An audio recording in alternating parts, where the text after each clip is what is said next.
Luke was in yesterday. Oh. Now listen. Oh. Yikes. I don't know what you want to say about this, but Luke yikes, says yikes. Luke comes in and goes, "Let me tell you my Charles Kelley blackjack story." He says it's on the air, right? In the morning. Oh. And he says that he gets this table. And he's like, it's only for rich people. And it's the only time he's ever got like this really rich. He's like, he gets a private room sometimes, but he said he got this super rich person table. Yeah. And you get invited. Yeah. And you're not in the best circumstance when you show up, and you're dropping your chips, and the dealer smarts off to you. Yeah. And you pop back at the dealer pretty hard. Yeah. Well, to me, it was like, we're there. There's nobody else in there, and I want to spend a little bit of money, and I will say this was pretty late. So I was a little tipsy, like 4 p.m. And he was on the other side at 4 p.m. Yeah. He said just one of like the snarkiest little things, and I said, "Oh, I'm sorry. What, am I slowing this up for you?" It was something like that. Like I wasn't moving fast enough for him. I said, "Am I slowing the game up for you?" I said, obviously kind of just being sarcastic and a little snarky back at him, and Luke just was like, Luke's all about mojo on the table, and he was like, "Charles, you just messed up the mojo. You got to get out of here," or whatever. And I don't know. It was pretty funny. Well, I thought that's what you said. I don't know what I said. Okay, that's fair enough. If you don't know what you said, I don't know what I said. But I thought for a second the story was going to be every year I run out of money. He said that too. He said every year you have to borrow money from him. I have to borrow money from him because he has this thing called a marker, which my business manager would never in a million years let a person like me have a marker, which is kind of like your bank says, whatever he pulls out, we'll take it out of this account, which is just absurd. And so I always know he has it. And so when I've pulled out my max for the day at my ATM, I always go, "Luke, spot your boy a little cash," and he does every year. And this particular year, he was kind of down, I remember, and he was like, I need it. I can't do it. And I got I again had a little too much to drink, and I got kind of upset at him. And it was one of those things. You got mad at your friend because he wouldn't lend you money to gamble because he was down because you don't want to take a credit card. I was like, I'm good for it. He kept saying, Charles, call your banker. Just call your banker. He wanted me to call my banker. Charles shows up like a spring breaker and only like got a college kid. Yeah, with a debit card. He wanted me to call my banker at 3 a.m. First off, I don't know my banker. it's like I got my banker on speed dial. Like Luke doesn't realize that he's in a different sphere of cash flow. I'm 1/3 of a band, and we do solid. But Luke is like, Luke's all of Luke. Luke's all of Luke, and Luke is Luke. Luke's doing stadiums, So when Luke sits there and I think he forgets that he's on a different level. So like money is not an object to him at all.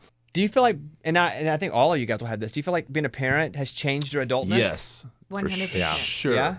Oh my gosh, because now I know that in Vegas I'm going to have to be up at 7 with little man, whether I like it or not. He's going to wake us up. So staying out till 5 or 6 is not an option. Yeah, just stay out the whole night. Yeah, it does change things. Did a kid make you grow up, Hillary? Absolutely. I think, right now, because Isley's almost 4, I'm starting to, anytime I ever we take a photo together, or she's even taking a photo with a friend, like she stands like me.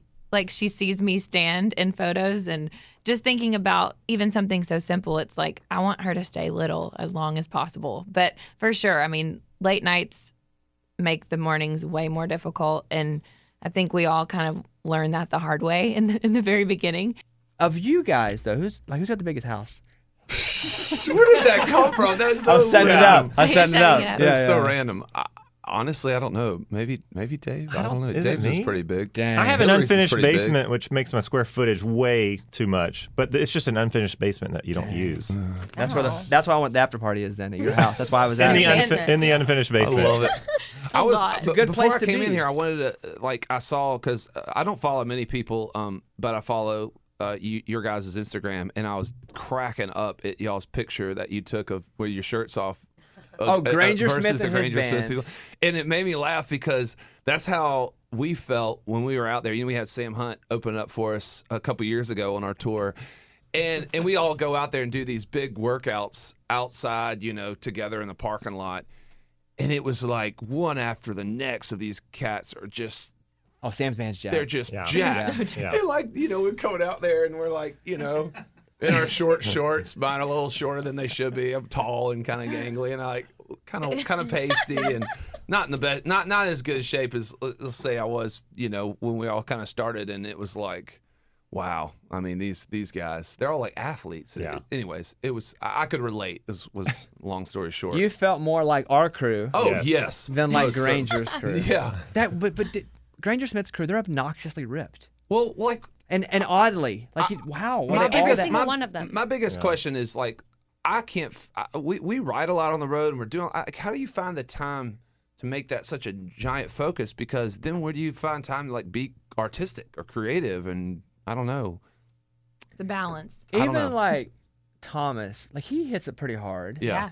And he boxes a lot. He right? boxes and he takes stuff out on the road, and like he takes out like a pull-up bar and they get out. Do you guys do that now? We do like workouts at amphitheaters where we go to the lawn and. I've seen y'all like run sprints. stairs or something. Yeah, we're casual workout. We work out enough to maintain. We dabble. Like 4 times a week. But you gotta live, and then you gotta go play golf a day, and then you know what? Sometimes you gotta have a hamburger and French fries. I mean, you gotta live life. So that's always been my argument: is being ripped feel better than like living life and not. Yes. The answer is yes. Here's how. Yes, and here's the reason why. Why? Because and this is the thing for me, because I try to stay in shape and I have to talk myself out of bad decisions, right? Yeah. So what I'll do is I'll go, okay, here's a cupcake. Okay, Yeah. I'm gonna have this cupcake and I'm gonna enjoy it for probably 6 minutes. Yeah. I'm gonna feel guilty for about 6 hours that I ate that cupcake, and I'm gonna have to work out more than 6 minutes to get this cupcake off. So let me take the pleasure. Yeah. Which is more pleasurable, this time or this time? Yeah. And it's not the cupcake. What? Yeah. For me, well, it's the cupcake. I try not to make Does not myself feel compute. bad to eat. I mean, but it is. I agree. I mean, trust me. I go through phases where I'm like, all right, it's time to kind of dial this thing back in. And the thing is too, I'm so tall and like skinny that if I drink a little too much, We just don't want to get too ripped. I get a little belly. We don't want to get too buff. We like the skinny rock kind of thing. I didn't think about that. Yeah. That's a good point. Yeah. I feel like I need to. I think y'all all look great. Like this sounds kind of like. No, I get it, because if you're too beautiful, they won't respect your art. Yeah, totally. Yeah, I mean, there if you our go. guns Yeah. are too Yep. big, I get it. Gotta be just in shape enough. I had an interesting story about that. So I do a show from my house, and Shane McAnally, a writer, was over at the house, and we were talking about music. And he was like, Sam had that problem. People thought he was too good looking at first, that they were like, you can't really be that good of an artist because you're too good looking. But now we do, but you guys could fall into that trap if you Dude, don't. it's true. You know what, though? I mean, it is kind of messed up. It's like kind of a double standard. I mean, when I see like an artist and they're, a girl like way too pretty, I'm like, this is just way too put together. It's and like, then, it's not, it can't be real. And then who that pretty would work that hard? Like Ariana Grande, when I was like, she's just way too beautiful. And she, I think, is the closest thing to what Carrie Underwood used to could sing like. She's amazing. I don't understand that statement. Carrie Underwood can't sing like she used to sing. Her voice is like fried compared to what. Not Carrie Underwood. Mariah Carey. Sorry. Whoa! I was like, We were all like, sitting wait, here blushing. That's like, hilarious. What? I meant Mariah Carey. Sorry. Whoa. That's hilarious.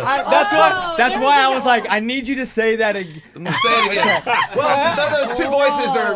Like, I'm literally, Hillary's like, eyeballs were about darting to around. pass out. Yeah. Mariah. Yes. I was like, well, we got some serious Mariah Carey fans in this house. I don't know what I meant. Ariana Grande. We didn't know what you meant, but now we do. Now we